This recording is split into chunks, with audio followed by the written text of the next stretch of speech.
आइए अब बुलेटिन की शुरुआत करेंगे बड़ी खबर के साथ। विमान हादसे के बाद प्रधानमंत्री नरेंद्र मोदी आज एक बड़ी बैठक करने वाले हैं। आज दिल्ली में पीएम मोदी की अहम बैठक होने वाली है। नागरिक उड्डयन मंत्री राममोहन नायडू के साथ मीटिंग करने वाले हैं प्रधानमंत्री नरेंद्र मोदी।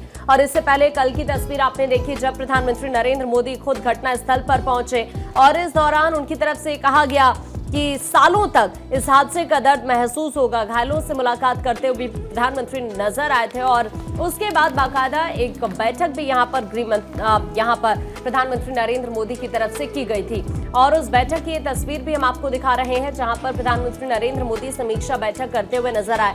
और आज एक बार फिर से प्रधानमंत्री नरेंद्र मोदी बैठक करने जा रहे हैं। जिस तरह से हादसा हुआ है पूरे देश को इस हादसे ने झकझोर कर रख दिया।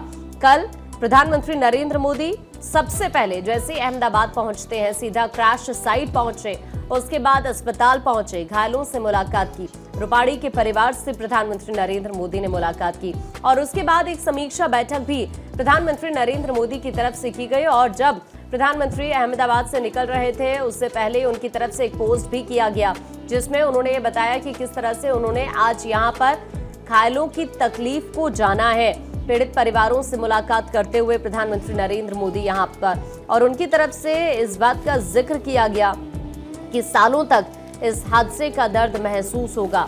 घायलों से मुलाकात भी उनकी तरफ से की गई और जैसे ही प्रधानमंत्री एयरपोर्ट पहुंचते हैं वहां पर गुजरात के पूर्व मुख्यमंत्री विजय रूपाणी के निधन पर दुख जताते हैं। उनकी पत्नी अंजलि से मिलकर ढांढस उन्होंने बंधाया और उसके बाद आज जिस तरह कल प्रधानमंत्री पहले यहाँ पर समीक्षा बैठक कर चुके हैं, उसके बाद आज एक बार फिर से प्रधानमंत्री नरेंद्र मोदी विमान हादसे के बाद एक बैठक करने जा रहे हैं। राममोहन नायडू बैठक में मौजूद रहेंगे। कल भी आपने तस्वीरों में देखा वो प्रधानमंत्री नरेंद्र मोदी के साथ नजर आए और आज एक बार फिर से मीटिंग होगी। एक तरफ तो आप देख रहे हैं कि विदेश की जांच टीमें भी इस वक्त घटना स्थल पर पहुंच चुकी हैं, ब्लैक बॉक्स मिल चुका है। दूसरी तरफ यह हादसा किन परिस्थिति में हुआ है या फिर जब यह हादसा हुआ उस वक्त क्या सिचुएशन वहां पर थी, बहुत सारी ऐसी चीजें जिनको लेकर प्रधानमंत्री ने कल भी अधिकारियों से बातचीत की थी। और आज एक बार फिर से प्रधानमंत्री नरेंद्र मोदी विमान हादसे के बाद एक बड़ी बैठक करने जा रहे हैं। दूसरी तरफ कई पहलुओं से इस वक्त जांच पड़ताल चल रही है। एयर इंडिया और भारत सरकार दुर्घटना के कई पहलुओं की जांच कर रही है। इनमें इंजन थ्रस्ट और इससे जुड़े मुद्दे, उड़ान भरने के बाद लैंडिंग गियर क्यों खुला रहा, कुछ ही क्षण में विमान क्यों नीचे आ गया, इस तरह की कई चीजें हैं जो शामिल रही कल भी जब प्रधानमंत्री नरेंद्र मोदी ने यहाँ पर मीटिंग की। हॉस्टल मेस में डॉक्टर समेत कुल 60 से ज्यादा लोग थे। 9 की जिसमें मौत हो गई, 32 घायल हैं जिनका इलाज चल रहा है। और ये जो घायल हैं वो ज्यादातर वो हैं जो उस वक्त मेस में पहुंचे हुए थे और खाना खा रहे थे। मेडिकल कॉलेज के वरिष्ठ अधिकारियों के अनुसार घटना से पहले कुछ डॉक्टर्स मेस से खाना खाकर जा चुके थे और उसके तुरंत बाद जो डॉक्टर्स मेस पहुंचे खाना खाने के लिए वो इस घटना का शिकार हो गए। आपको बता दें इस पूरे मामले में 3 देश की 8 एजेंसियां कारण खोजने में जुटी हुई हैं। ये तस्वीरें हैं कल जब प्रधानमंत्री नरेंद्र मोदी अहमदाबाद पहुंचे। लेकिन अब बोइंग विमानों की हर उड़ान से पहले विशेष जांच की जाएगी। ब्लैक बॉक्स मिला, मृतक की संख्या 275 हुई और ये ब्लैक बॉक्स का अगर हम जिक्र करें तो हॉस्टल की छत पर ये मिला है। हॉस्टल बिल्डिंग की छत पर मिले हुए ब्लैक बॉक्स यानी कि डिजिटल फ्लाइट डेटा रिकॉर्डर में विमान की ऊंचाई, गति, इंजन की तकनीक डेटा, कॉकपिट वॉइस, बातचीत रिकॉर्ड रहती है। आपको बता दें कि इस विमान में लगभग 1,25,000 लीटर ईंधन था। इसमें विस्फोट हुआ, वहां पर तापमान 1000 डिग्री सेल्सियस पहुंचा जिसमें सब कुछ खाक हो गया। लेकिन ब्लैक बॉक्स बच गया क्योंकि टाइटेनियम से ये बना होता है। नारंगी रंग का एक बॉक्स होता है। 1100 तापमान में 1 घंटे और पानी में भी 6000 मीटर गहराई में ये 30 दिन तक सरवाइव कर सकता है। अब ब्लैक बॉक्स मिल गया है। ब्लैक बॉक्स की अब जांच होगी, क्या कुछ खुलासे होते हैं ये इसमें देखना होगा। तो देखिए हादसे में मारे गए लोगों में से 6 की शिनाख्त हो पाई है। शुक्रवार को उनके शव परिजनों को सौंप दिए गए। गुरुवार को हादसे के बाद 265 शवों को पोस्टमार्टम के लिए अहमदाबाद सिविल अस्पताल भेजा गया। अधिकारियों ने कहा कि शवों की पहचान के लिए डीएनए सैंपल लिए जा रहे हैं और 215 लोगों के रिश्तेदारों ने सैंपल के लिए संपर्क किया और सैंपल के लिए अस्पताल में भीड़ लगी हुई है। तो दो अलग अलग तस्वीर आप इस वक्त अपने स्क्रीन पर देख रहे हैं। पीएम नरेंद्र मोदी जब यहां पर पहुंचते हैं और जिस तरह से यह हादसा होता है वहां पर नजर आते हैं। सत्य प्रकाश सोनी हमारे सहयोगी इस खबर पर एक अपडेट के साथ कनेक्ट हो गए। सत्य प्रकाश, हमने देखा कि किस तरह से कल प्रधानमंत्री नरेंद्र मोदी यहां पर मौजूद नजर आते हैं। समीक्षा बैठक उनके तरफ से की गई, अधिकारियों को दिशा निर्देश दिया गया, डीएनए सैंपलिंग का काम जारी। फिलहाल क्या अपडेट है? देखिए, इस वक्त हम क्रैश साइट पे हैं और प्रधानमंत्री नरेंद्र मोदी इस साइट का भी विजिट किया था जहां पर प्लेन हादसा हुआ है। इस वक्त बिल्कुल सन्नाटा है क्योंकि अब जो चूंकि मलबा हटाने की बात चल रही है तो लेकिन सबसे महत्वपूर्ण बात हो जाती है जब मलबा हटाया जाएगा, क्योंकि महत्वपूर्ण डॉक्यूमेंट्स, महत्वपूर्ण चीज़ें ऐसी मलबे में हो सकती है, इसकी भी जिम्मेदारी किसी को लेनी होगी। इसलिए जो है ये जब तक आधिकारिक तौर पर नहीं कहा जाता तब तक मलबे को हटाया नहीं जाएगा। हालांकि फॉरेंसिक टीम कल पूरे दिन जो है इस मलबे की जांच की है। इसके अलावा जो स्थानिक लोकल बॉडी है वह भी अब इसमें सहयोग देते हुए मलबे को हटाएगी और धीरे धीरे जो है आगे का प्रोसेस किया जाएगा। दूसरी तरफ हॉस्पिटल प्रांगण में तमाम अपने परिजन अपने की तलाश में आज भी पहुंच रहे हैं। कल देखा गया कि काफ़ी लोग ऐसे हैं जिनको इस बात का अंदेशा है कि उनके परिजनों की जानकारी उन्हें नहीं दी जा रही है। आधिकारिक तौर पर भी ये कहा जा रहा है कि चूंकि अभी बहुत सारे ऐसे लोग हैं जिनकी जानकारी उन तक नहीं मिली है, उनकी भी तलाश जारी है। कहा यह भी जा रहा है कि आज जो है फिर से जो है फाइनल राउंड की जो जांच पड़ताल को लेकर डीएनए क्या टेस्ट है अपडेट वो मिल रहा किया है? जाएगा। किस तरह कल की 450 खबरें हैं कि के अमेरिका और आसपास ब्रिटेन की टीमें भी इस वक्त अहमदाबाद में ही मौजूद हैं?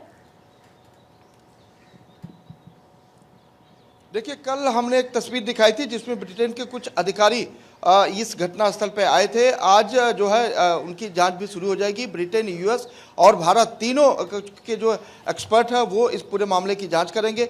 भारत की तरफ से भी जो है एक टीम बना दी गई है जो इस पूरे घटनाक्रम की जांच करेगी। ब्लैक बॉक्स मिलने के बाद थोड़ी सी मुश्किलात जो और कम हो गई है क्योंकि ब्लैक बॉक्स बिल्कुल सत्यप्रकाश, क्योंकि ब्लैक बॉक्स के बाद ये क्लियर हो जाएगा कि आखिर ये हादसा कैसे हुआ।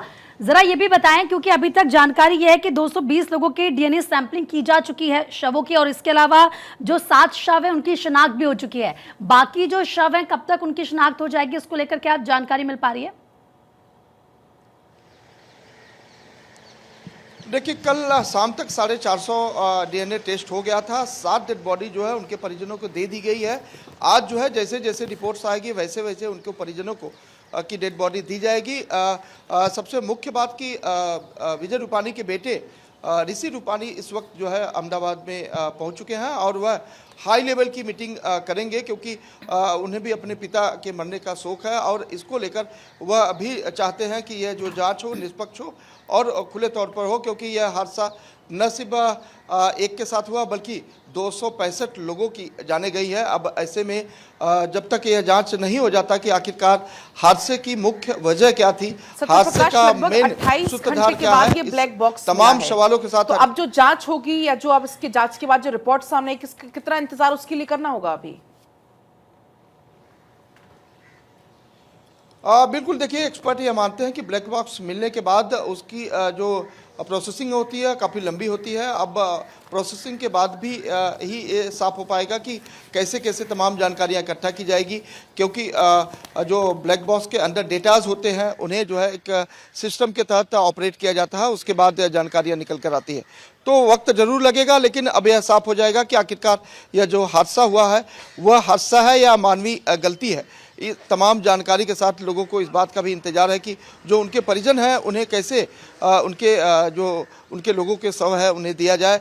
इसलिए लोगों में ज़्यादा चिंता है कि क्योंकि प्रोसेसिंग बहुत लंबा हो रही है, 72 घंटे का इंतजार लोगों को बताया जा रहा है। अब ऐसे में 72 घंटे बेहद ज़्यादा हो जाते हैं क्योंकि जिस परिस्थिति में लोगों के शव के टुकड़े मिले हैं उन्हें एक साथ करना और फिर उनके परिजनों तक दे देना बिल्कुल चुनौती है। इसीलिए प्रशासन ये भी आप अपडेट देखिए, जो युद्धस्तर डीएनए पे यहाँ सैंपलिंग का काम है क्या वो और पूरा आज हो चुका है? हालांकि लंबा प्रोसेस हो चुका है जाहिर तौर पर, और ये भी जानकारी आई है कि 215 लोगों ने कांटेक्ट किया है, तो क्या ये जो पूरा प्रोसेस है वो कंप्लीट हो चुका है? देखिए, गृहमंत्री अमित शाह की तरफ से कहा गया था कि 1000 सैंपलिंग की जाएगी। 1000 इसलिए कि मरने वालों को आंकड़े भरे 265 हो, लेकिन जो छत बिछत डेड बॉडी मिली है उसे इकट्ठा करना, उसे मिलान करना और उसे ये बताना कि कौन किसका शव है। इसके लिए परिवार के एक नहीं बल्कि 3-3, 4-4 लोगों के डीएनए लिए जा रहे हैं। ऐसे में 450 के आसपास जो है डीएनए लिए गए थे। आज भी डीएनए सैंपलिंग ली जाएगी जिसमें यह स्पष्ट हो पाएगा। लेकिन ये जरूर कहा जा रहा है कि जैसे जैसे डीएनए के रिजल्ट आ रहे हैं वैसे वैसे उनके परिजनों को 100 भी दिए जाएंगे। इस तरह की भी जानकारी सामने आ रही है। अभी तक कोई जानकारी इसके रिगार्डिंग मिल पाई है? क्योंकि बताया जा रहा है 6 लोगों की बॉडी उनके परिवार के लोगों को दे दी गई है। इसके रिगार्डिंग कुछ अभी अपडेट मिल पाए क्या सत्यप्रकाश?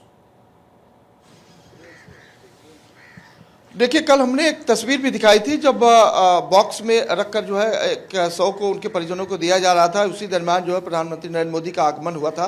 अब ऐसे में बताया जा रहा है कि कल शाम तक 7 लोगों की के 100 को जो उनके परिजनों को दिया गया है और आज भी वो प्रक्रिया चालू रहेगी कि क्योंकि जैसे जैसे रिजल्ट आ रहा है वैसे वैसे उनके परिजनों को जो है उनके जो है 100 दिए जा रहे हैं। तो जाहिर तौर पर ये आज पूरे दिन प्रक्रिया चलने वाली है। दूसरी तरफ यहाँ जो घटना स्थल है वहाँ पर जो मलबे की छानबीन चल रही है उन्हें हटाने का काम किया जा रहा है, वो आधिकारिक तौर पर किए जाएंगे। क्योंकि बताया जा रहा है कि काफ़ी ऐसे लोग हैं जिनके महत्वपूर्ण डॉक्यूमेंट्स इसमें रह गए हैं, काफ़ी महत्वपूर्ण गहने इसमें जलकर खाक हो गए। तो कहीं न कहीं जो आधिकारिक तौर पर जो चीजें होगी वही फिलहाल सामने आएंगे। बिल्कुल ठीक है, थोड़ा और इंतजार करना होगा, लौटेंगे आपके पास। लेकिन फिलहाल आपका बहुत बहुत शुक्रिया सत्यप्रकाश तमाम जानकारी देने के लिए।